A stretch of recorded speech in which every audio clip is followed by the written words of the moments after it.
to give you some type of tool to reference, because I had to read like 60 books when I did this book. That's why it's called Doctor, because I am an expert in the area of burnout. But yeah, it basically is telling you, when you trust God, your anxiety can be put to the side, because anxiety is meaning you're actually trying to control a situation and it's not for you to control. Okay. And the other scripture is, so let us not grow weary in doing what is right, for we will reap a harvest time if we don't give up. Galatians 6:9.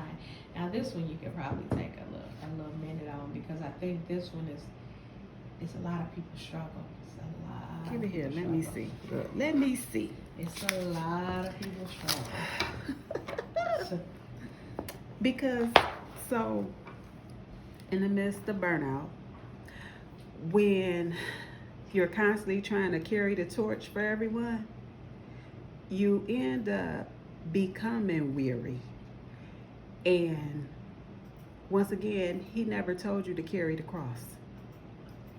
We're so busy putting on other people's burdens and then saying, God help me. And he's sitting here saying, I'm trying, but you keep picking something up. And we become enablers. And once again, we become God-like. And they start seeking you or me or whoever and not seeking God. So part of your weariness, not yours, I'm just saying part of a person's weariness is a lot of times self-inflicted. And burnout is self-inflicted. You gotta know when to say when, because even Jesus went to the mountain, correct? He did. And he asked for it to be removed. But that was his test. That was his process. So you gotta trust the process? Yeah, you got to trust the process, but you also have to know when God gave it to you or when you decided to pick it up. So, how do you know when God gives it to you? Some people don't know, or say they don't know the voice of God. What is the voice of God? I really can't say, because it comes, everyone deals with it differently. And what I've learned from my experiences, burnout is caused because we're always trying to help. And sometimes you have to know your limits. And we become burnout when we keep testing our limits, because we feel like we're so strong and we are Wonder Woman. We are not fictional characters. Like, at the time that I wrote the book, the movie Wonder Woman came out, and that was the big thing. And we all know Wonder Woman put the cape on, she got these bracelets. But what we don't realize is we're not Wonder Woman. And our bracelets don't combat the stuff that we're dealing with. Our bracelets are actually bondage of chains that we're taking on because we're trying to take on everybody else's burdens.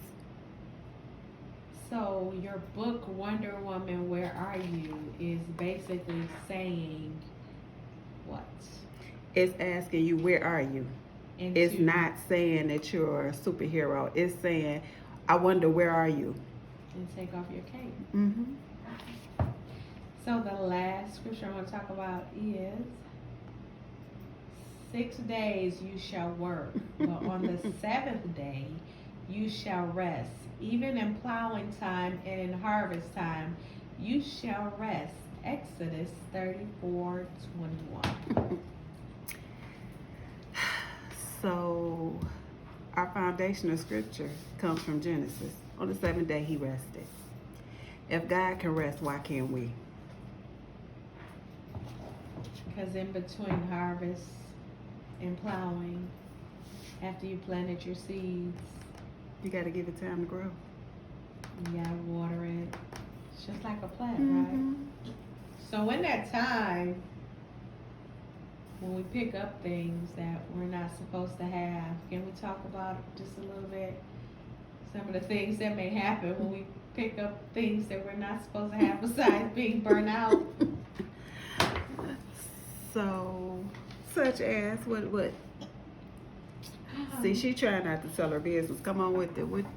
So just like, emotionally, mentally, um, just everything, just how it affects you, because I think that we don't recognize our attitude, our actions, how it affects in every single way.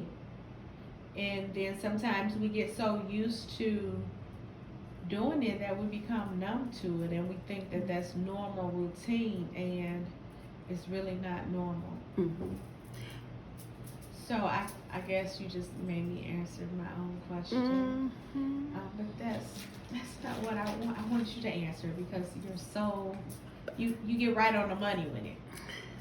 So, with picking up things, as far as, so we're gonna go back to this component of the dating, because that being whole and I need a Yes, man and yes. all that. So, in order to attract who you are supposed to be, you actually have to become who God said you were. And then that man will find you. But Until then, sit down, find you, identify your signs, identify your triggers, rest in God, trust that He'll direct your path, and allow time for yourself to heal. Because a lot of times we're trying to operate out of wound. We're wounded, so we don't want to take the Band-Aid off. We just want to hurry up and heal, so we cover it up, and we become burned out with these no good people, because it could be men and women, and we're trying to heal something that we really don't allow God to heal. Yes. So now you burnt out, you got this scrub, is that what TLC used to call them? Yes. And then you wondering why you still crying, why your bills not paid, why you got all these burdens. Now you got his burdens, your burdens, and you still talking about God help me, but God is sitting there saying, I've been trying to, but you keep putting stuff in the way. Exactly. Or the other one, this is the one that I really like. You trade a toxic relationship for someone, but you end up telling the next guy what the other guy wasn't doing. So he supports you emotionally, but he still has the same toxic trait. So you think you got a different man, but it's still the same man. So with that being said, we had an absolutely wonderful time with Dr. India Smiley. Please go get her book, Wonder Woman, Where Are You?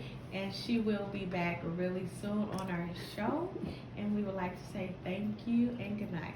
Good night.